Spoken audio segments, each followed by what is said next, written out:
शराबबंदी को लेकर अब तक मुखर रहने वाली उमा भारती के बाद प्रदेश में कैबिनेट मंत्री मोहन यादव भी अब इस मामले को लेकर बेबाकी से बोल रहे हैं। जबलपुर पहुंचे उच्च शिक्षा मंत्री मोहन यादव ने स्पष्ट कहा कि शराबबंदी आज नहीं तो कल करनी ही होगी। हाँ, ये हमारे लिए सौभाग्य की बात है। रामचरितमानस को हम पाठ्यक्रम में ला रहे हैं, गीता जी को पाठ्यक्रम में ला रहे हैं, क्योंकि ये बात सही है कि ये जो घटनाक्रम है पूरा देश जिन पे श्रद्धा रखता है और पूरी दुनिया उसको एक विशेष आदर से देखती है।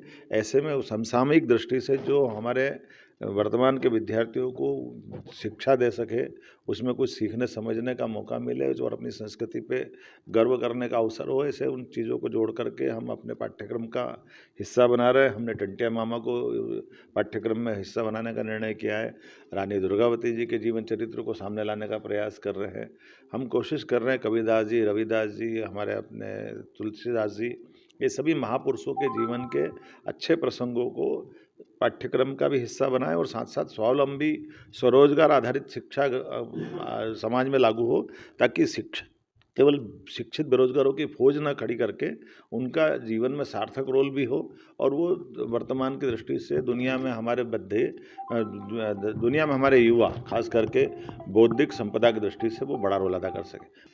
विश्वविद्यालय, महाविद्यालय सभी दूर हम गुणात्मक शिक्षा की अगर बात करते हैं तो खाली पदों से भी हमको सामना करना पड़ रहा है। मुझे इस बात की प्रसन्नता है कि उच्च शिक्षा विभाग लगातार ऐसे ठोस कदम उठा रहा है जिसके माध्यम से भविष्य में हमारी अपनी गुणात्मक शिक्षा में और मदद मिलेगी।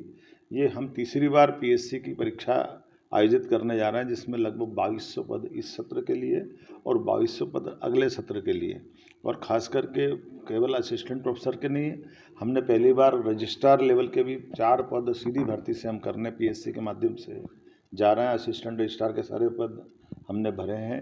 इस भरने के लिए विज्ञापन भी जारी किया, दोबारा फिर और जारी कर रहे हैं। साथ ही साथ क्लास 3 और क्लास 4 के पदों के बारे में भी हमने कोशिश की है कि वो हम परमानेंट करें। मैं उम्मीद कर रहा हूँ कि जिस प्रकार का वातावरण अभी हमारी उच्च शिक्षा विभाग में बना है, लगभग 230 विधानसभाओं के अंदर केवल 4 विधानसभा ऐसी बची है जहाँ हमारे महाविद्यालय नहीं है। जब मैं बैठा था तब की स्थिति में लगभग हमारे पास 538 कॉलेज में। देखिए, सज्जन सिंह वर्मा जी वो अपने आप में झांक के देख ले, वो हम ये मान के चलते कि माननीय मुख्यमंत्री के नेतृत्व में लगातार प्रयास कर रहे हैं। आप बताइए, उनके इतने शासनकाल में एक दुकान नई नहीं खुली है। ये उनकी प्रतिबद्धता बताती है कि वो शराब के प्रति क्या दृष्टिकोण रखते हैं। लगातार शराब को लोग न उसका उपयोग करें, इसलिए वो मद्यपान के विरोध में अभियान चला रहे हैं। लगातार इस वातावरण का फर्क पड़ रहा है और हम सब समझ सकते हैं कि केवल डंडे के बल पे बहुत सारी बातें नहीं हो सकती है। शासन के साथ साथ सामाजिक चेतना भी आवश्यकता है, जन जागृति की ज़रूरत है। और मैं उम्मीद कर रहा हूँ कि ये केवल पॉलिटिकल स्टंटबाजी न करके यथार्थ में वो भी काम करे, हम भी काम करें और समाज में इस बात के लिए सबको जाना चाहिए कि ये शराबबंदी अंततः करना ही पड़ेगी, आज नहीं तो कल करें। मंत्री जी, घर घर आपको ये लाइसेंस दिया जा रहा है कि 500 रुपए में घर में भी अब रखकर शराब बेची जाएगी। ये इसमें अब कांग्रेस लगातार आड़े हाथ ले रही है। ऐसा तो मेरी जानकारी में नहीं है। मेरी जानकारी पीने का पार्टी का मेरी जानकारी में तो नहीं, अभी तो नहीं देखा, अभी तो मैंने देखा नहीं।